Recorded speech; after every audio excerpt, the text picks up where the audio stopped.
Assalamualaikum warahmatullahi wabarakatuh. Anandaku kelas 4B yang dirahmati Allah.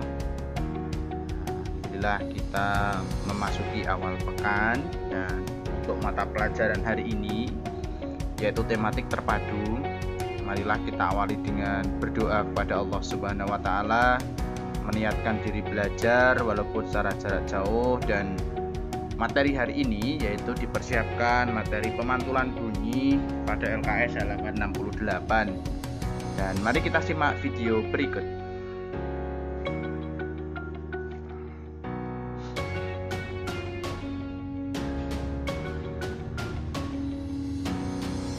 Pemantulan bunyi. Perhatikan video gambar berikut. Ada dua gambar anandaku. Yang pertama, gambar pertama itu di sebelah kiri itu dengan tebing jaraknya jauh. Nah, kemudian gambar yang kedua dengan tebing batu itu jaraknya dekat. Nah, bagaimana kemudian? Apakah sama bunyi yang dihasilkan dari kedua gambar tersebut? Lalu pertanyaannya seperti ini, apakah sama bunyi yang dihasilkan pada dua video tersebut? Walaupun kedua anak pada gambar berteriak sekeras-kerasnya, bunyi yang dihasilkan tidak sama. Hal itu disebabkan perbedaan antara jarak dinding pemantul. Jadi yang membedakan adalah jarak dinding pemantul. Pada gambar itu, jarak dinding pemantulnya adalah tebing. Keras lemahnya bunyi pantul tergantung dari cepat lambatnya bunyi, jarak antara pendengar dengan dinding pemantul, dan jarak sumber bunyi dengan dinding pemantul. Nah, ini yang mempengaruhi. Kemudian, berdasarkan jarak antara dinding pemantul dan sumber bunyi, pemantulan bunyi itu dapat dibedakan menjadi tiga.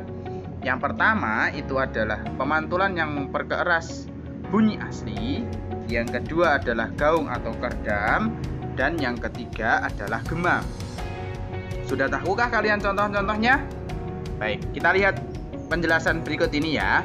Yang pertama, pemantulan yang memperkeras bunyi asli, itu contohnya ada di studio musik, di dalam kamar mandi, dan di kamar tidur. Suara di ruangan tertutup terdengar lebih keras daripada suara di ruangan terbuka.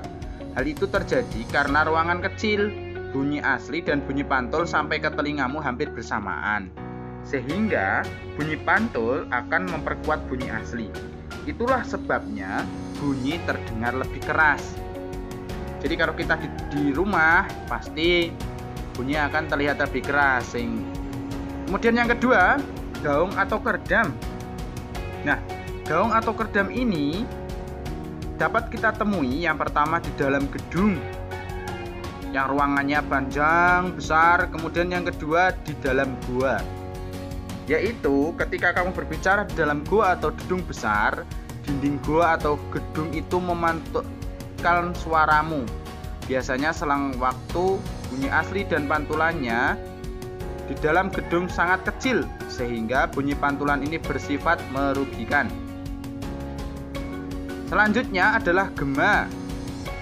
Gema terjadi jika sumber bunyi dan dinding pemantul jaraknya jauh, lebih jauh daripada jarak sumber bunyi pemantul pada gaung.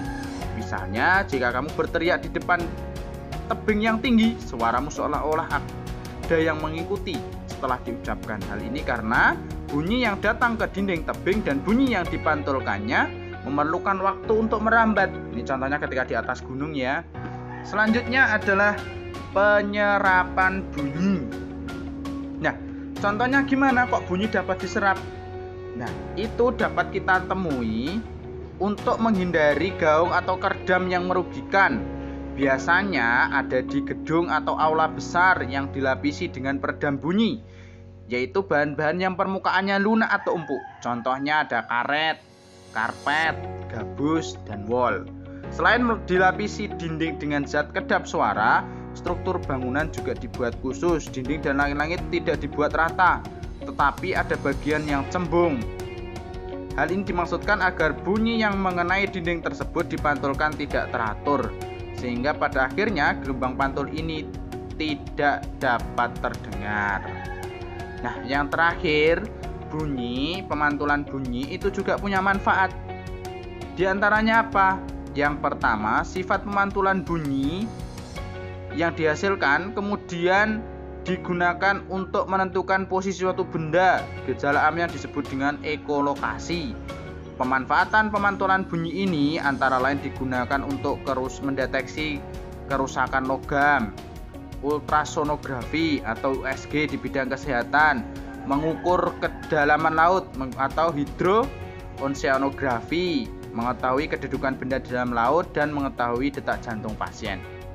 Itu anandaku, manfaat dari pemantulan bunyi baik di bidang kesehatan maupun di bidang lainnya. Baik, sekian materi untuk hari ini. Tidak ada tugas, cukup belajar, dan kita insya Allah besok bertemu di Google Meet lagi.